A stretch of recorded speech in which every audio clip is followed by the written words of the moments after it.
Assalamualaikum warahmatullahi wabarakatuh. Adik-adik sekalian, untuk materi kita pada kesempatan ini adalah tentang sumber nilai dan hukum Islam dalam mengatur perilaku individu dan masyarakat Muslim, serta keunggulannya di tengah hukum buatan manusia. Boleh ditampilkan slide-nya. Islam hadir sebagai rahmat bagi seisi alam, rahmatan lil alamin yang menuntun umat manusia dalam menjalani kehidupan di dunia. Lanjut, next. Ya.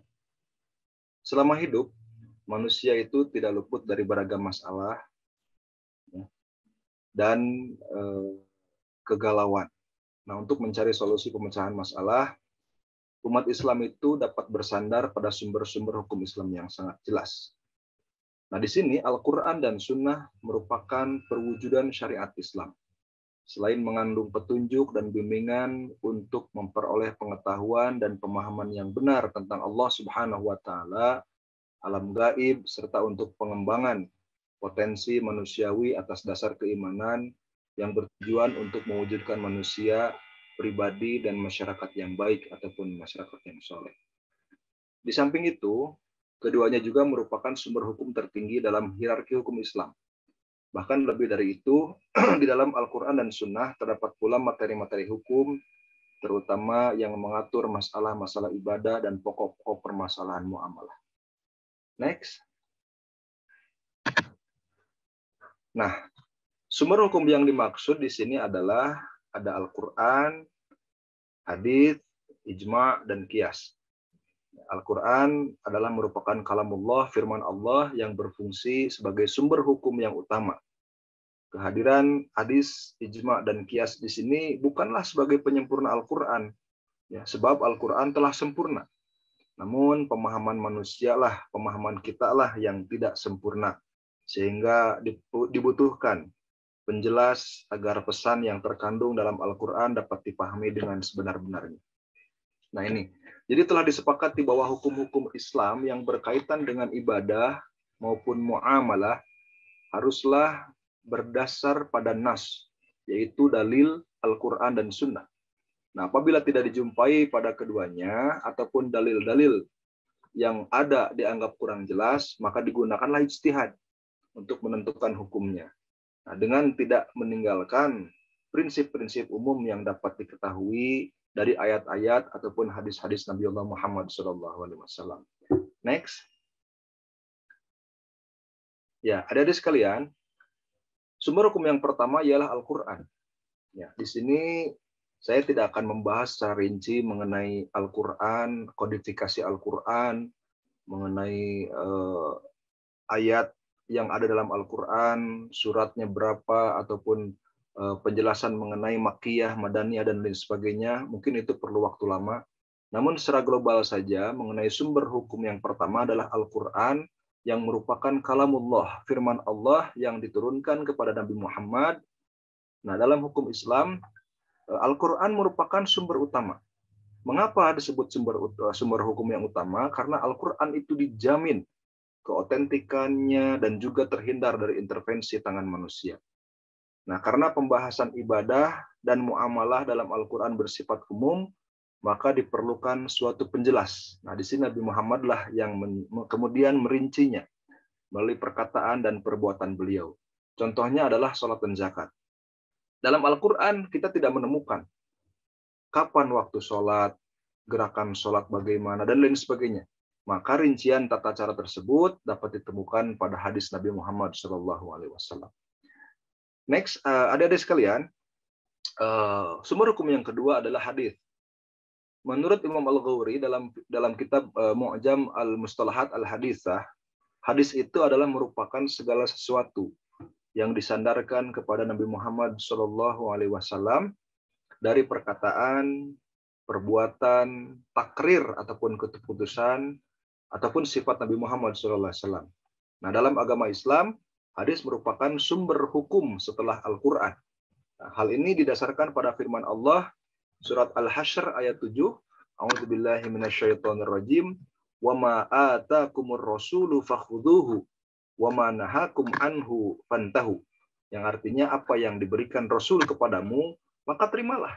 Dan apa yang dilarangnya bagimu, maka tinggalkanlah. Ya, next. Adik-adik sekalian, fungsi hadis di sini adalah menurut Nawir Yuslam dalam kitabnya Ulumul Hadis, bahwasanya fungsi hadis itu ada 3 macam. Pertama ialah menegakkan kembali keterangan atau perintah yang terdapat di dalam Al-Quran. Artinya hadis itu datang dengan keterangan atau perintah yang sejalan dengan Quran. Yang kedua, menjelaskan dan menafsirkan ayat-ayat Al-Quran yang datang secara global. Ya. Dalam hal ini kaitannya ada 3 hal. Yang pertama, menafsirkan serta memperinci ayat-ayat yang bersifat umum, mengkhususkan ayat-ayat yang bersifat umum, dan memberikan batasan terhadap ayat-ayat yang bersifat mutlak. Nah, yang ketiga adalah fungsi hadis itu adalah menetapkan hukum-hukum yang tidak ditetapkan dalam Al-Quranul Karim. Salah satu contoh penentuan hukum dengan hadis itu, contohnya adalah misalnya tentang wudhu sebagai syarat sahnya sholat. Ada sebuah hadis yang mengatakan bahwa an Abi Hurairah radhiyallahu anhu qala Rasulullah sallallahu alaihi wasallam la sholata liman la wudu'a lah wala wudu'a liman lam yudhkar ismullahi ta'ala alaih. Rasulullah bersabda, tidaklah diterima sholat seseorang yang berhadas sampai ia berwudu. Ini diriwayatkan oleh Imam Abu Dawud, Ibnu Majah, dan Ahmad. Nah, dari hadis tersebut itu memperjelas isi dari surat Al-Maidah ayat 6 yang berbunyi, ya ayyuhalladzina amanu idza qumtum ilas sholati fagsilu wujuhakum wa aydiyakum ilal marafiq. Hai orang-orang yang beriman, apabila kamu hendak mengerjakan sholat, maka basuhlah mukamu, maka basuhlah tanganmu sampai siku. Lalu sapulah kepalamu dan basuhlah kakimu sampai dengan kedua mata kaki. Ini keterangan ada dalam surat Al-Maidah. Itu salah satu contoh daripada hadis, sumber hukum hadis yang kedua. Yang ketiga adalah ijma. Ya. Nah, ijma ini secara bahasa memutuskan dan menyepakati sesuatu. Ijma dapat dipahami sebagai sebuah kesepakatan para ulama mengenai suatu perkara bila tidak terdapat penjelasan yang spesifik dalam Al-Quran dan hadis. Ijma tidak boleh bertentangan dengan Quran dan Sunnah, hadis. Ya. Salah satu contoh ijma adalah misalnya diperbolehkannya vaksinasi dan imunisasi sekarang, ya, yang sekarang sedang ramai-ramainya pemerintah mewajibkan vaksinasi bagi masyarakat. Nah, pada masa Nabi Muhammad, ilmu kedokteran belum berkembang pesat sampai sekarang. Seperti sekarang. Nah, sehingga hukum tentang imunisasi pun belum ada. Nah, karena para ulama melihat imunisasi dan vaksinasi ini memiliki banyak manfaat dan maslahatnya dan dianggap sebagai ikhtiar untuk kesehatan, maka para ulama memperbolehkan metode kesehatan ini. Ini salah satu daripada sumber hukum yang ketiga, yaitu ijma. Yang selanjutnya next adalah qiyas. Ya. Baik, untuk qiyas ini merupakan perluasan hukum yang ada. Ya. Qiyas adalah salah satu metode untuk menentukan hukum sesuatu yang baru dan belum dikenal sebelumnya. Dengan cara mencari padanan dengan hal yang sebelumnya diketahui dan sudah diatur dalam Al-Quranul Karim maupun hadis Nabiullah Muhammad SAW. Contoh sederhananya begini. Dulu itu menganalogikan narkotika yang pada zaman Nabi Muhammad itu tidak ada. Nah, dianalogikan dengan khamr, yaitu minuman yang memabukkan. Karena sifat kedua hal tersebut membahayakan kesehatan dan menimbulkan ketergantungan, maka hukum narkotika sama dengan khamr, yaitu haram.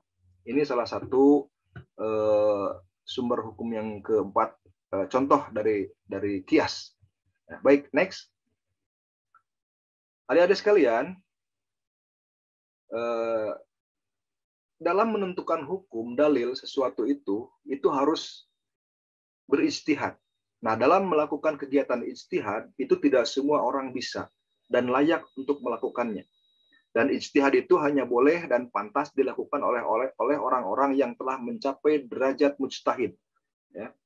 Seseorang baru dapat dikatakan sebagai seorang mujtahid kalau ia telah memenuhi beberapa persyaratan tertentu. Yusuf Al-Qaradawi misalnya, secara garis besar mengemukakan syarat-syarat pokok yang harus dimiliki oleh seorang mujtahid. Next.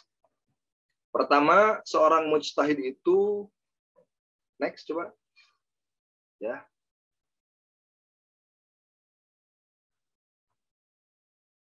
Next. Ya, ini syarat-syarat mujtahid. Yang pertama, dia harus menguasai Al-Qur'an. Kenapa begitu?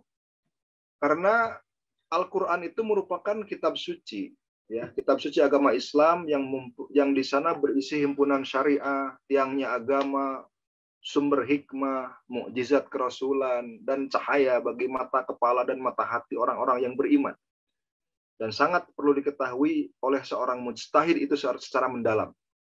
Namun pada dasarnya Imam Al-Ghazali tidak mensyaratkan untuk mengetahui Al-Quran secara menyeluruh, tapi cukuplah mengetahui dan memahami ayat-ayat hukum saja yang berjumlah sekitar mungkin 500 ayat yang menunjukkan ayat-ayat hukum, al-ayat al-muhkamat secara langsung dengan tidak memasukkan ayat-ayat hukum yang menunjukkan hukum secara tersirat ataupun tadamun ataupun keharusan adanya hukum iltizam.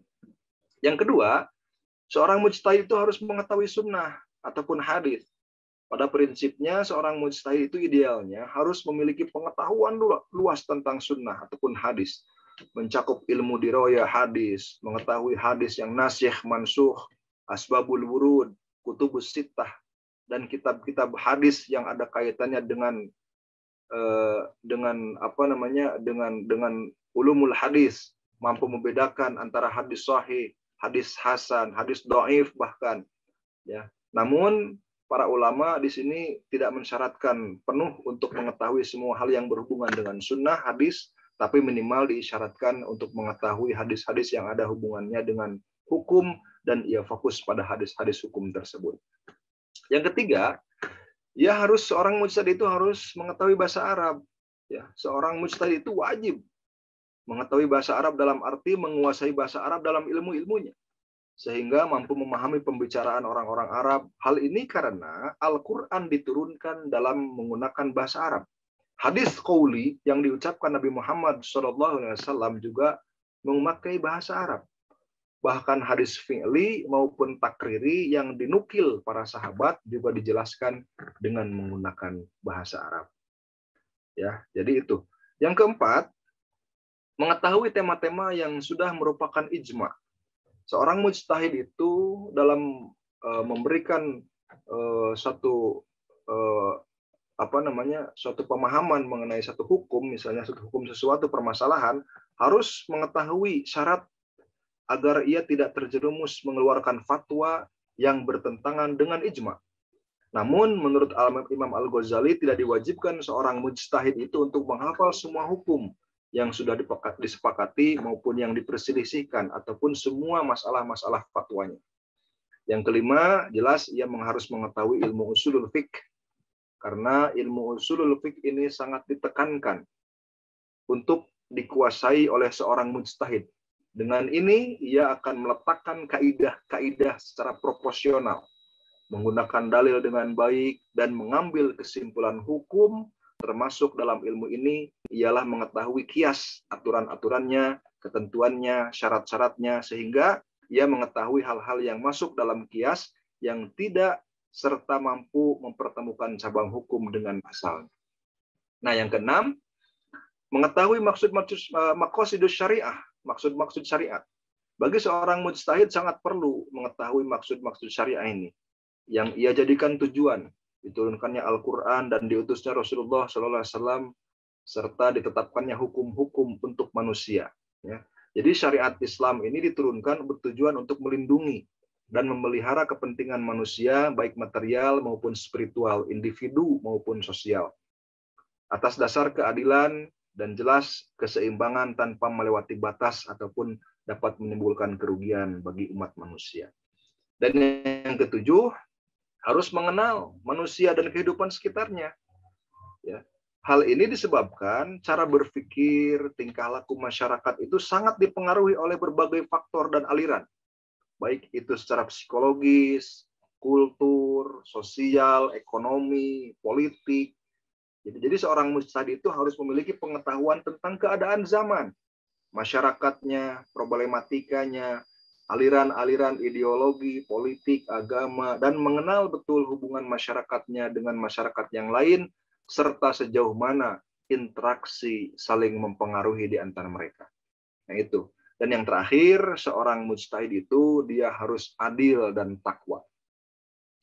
Adik-adik sekalian, syarat-syarat tambahan yang tidak disepakati ulama mengenai tentang mujtahid ini adalah tentang ia harus mengetahui ilmu usuluddin, mengetahui ilmu mantik yang lainnya, bahkan mengetahui cabang-cabang ilmu fikih. Nah, ini merupakan salah satu syarat-syarat sebagai seorang mujtahid. Next, coba. Nah, adik-adik sekalian, di sini saya akan memberikan permasalahan yang harus kalian diskusikan dengan teman-teman, dengan dosen pembimbing kalian pada mata kuliah agama ini. Silakan cari mengenai dalil-dalil yang ada kaitannya dengan permasalahan di bawah ini. Baik itu dari Al-Quran, dari hadis, ijma, ataupun kias. Nah, pasti di sini ada yang pro maupun yang kontra. Nah, jadi nanti bisa dibuatkan kelompok, silakan yang pro dan silakan yang kontra mengeluarkan dalil-dalil yang ada kaitannya dengan permasalahan ini. Baik itu dari Al-Quran, hadis, ijma, ataupun dari kiasnya, atau mungkin dari hukum yang sudah diterbitkan oleh pemerintah, dari undang-undang hukum yang sudah terbit oleh pemerintah. Nah, permasalahan yang pertama, kalian bahas mengenai hukuman kebiri bagi pelaku kejahatan seksual. Nah, ini baiknya bagaimana nih orang yang misalnya hukuman bagi pemerkosa, atau misalnya orang yang suka melakukan pelecehan seksual, bagaimana? Jika dihukum kebiri, bagaimana hukumannya menurut pendapat kita, atau menurut pendapat Islam bagaimana baiknya, menurut hadis itu bagaimana, menurut menurut ijma, kias, dan menurut hukum negara bagaimana? Silakan dicari permasalahan ataupun solusinya. Yang kedua, larangan foto selfie, ya. Nah, ini larangan foto selfie bagaimana hukumnya. Dan yang ketiga, memilih pemimpin yang non muslim. Nah, ini sebetulnya ada dua judul, memilih pemimpin, kita dipimpin oleh pemimpin yang non muslim itu bagaimana kira-kira, ya. Nah, itu yang selanjutnya, terorisme adalah bagian daripada jihad, ya. Apakah dibetulkan kita melakukan terorisme? Karena dalam Al-Quran ada, kalau tidak salah, disebutkan wajahidu fillahi haqqa jihadi, silakan perangi dan jihadlah dengan sebenar-benar jihad. Bahkan ada yang mengatakan bahwa orang-orang kafir itu harus diperangi, ya. Tapi memerangi dengan massa sekarang bukan memerangi dengan berjihad dengan membunuh mereka, tapi dengan memperkuat iman takwa kita. Mungkin itu salah satu contoh solusi dan hadis yang harus dipahami oleh kita, ataupun dalil yang harus dipahami oleh kita semua. Yang selanjutnya, permasalahan yang selanjutnya adalah wanita karir berdampak pada keharmonisan keluarga. Ya, kita lihat banyak di sekarang itu pada masa kini adalah perempuan itu banyak yang bekerja, ya. Nah, ketika perempuan bekerja itu banyak permasalahan sebetulnya. Dan dalam Islam yang wajib bekerja di sini bukan perempuan, bukan wanita, tapi adalah suami, karena dia merupakan imam sebagai pemimpin keluarga yang wajib untuk menafkahi, wajib untuk memberikan pakaiannya, memberikan rumahnya, memberikan kebahagiaan bagi keluarganya. Dan wanita di sini tidak diwajibkan untuk berkarir ataupun bekerja. Namun di sini silakan kalian cari mengenai dalil ataupun hadis yang ada kaitannya bahwa wanita itu diperbolehkan. Nah, dan akhirnya berdampak pada keharmonisan keluarga kalau misalnya bekerja. Nah, ini silakan. Yang selanjutnya adalah transparansi organ tubuh. Boleh atau tidak? Nah, silakan. Ya, dicari hukumnya. Dan yang terakhir, larangan akte kelahiran bagi anak hasil zina. Karena kalau misalnya anak hasil zina kan tidak diketahui ini siapa ayahnya. Ya, kalau ibunya sih sudah mengetahui. Ya. Ada yang mengatakan ini anak haram, sebetulnya bukan anak haram, tapi perbuatan orang tuanya lah yang sekiranya haram, mungkin seperti itu. Baik, cukup ya, next, tidak ada lagi. Baik, adik-adik sekalian, materi pada kesempatan ini saya cukupkan sekian. Jadi kalian silahkan cari hukum-hukum dan juga dalil-dalil yang ada kaitannya dengan sumber hukum Islam itu sendiri. Jadi yang jelas kita sebagai umat Islam, kita sebagai seorang Muslim harus memiliki dan harus meyakini bahwa Al-Quran, hadis itu adalah merupakan sumber hukum yang utama. Ya, silahkan baca Quran, silahkan pelajari Al-Quran, silahkan pelajari Al-Hadis, ya. Jangan sampai Al-Quran itu hanya dijadikan sebagai simbol keagamaan saja. Hanya sebagai simbol keagamaan itu contohnya misalnya untuk untuk ketika pernikahan dijadikan sebagai mas kawin gitu ya, atau mungkin disimpan, dipajang, tidak dibaca sama sekali. Jadi silakan ya.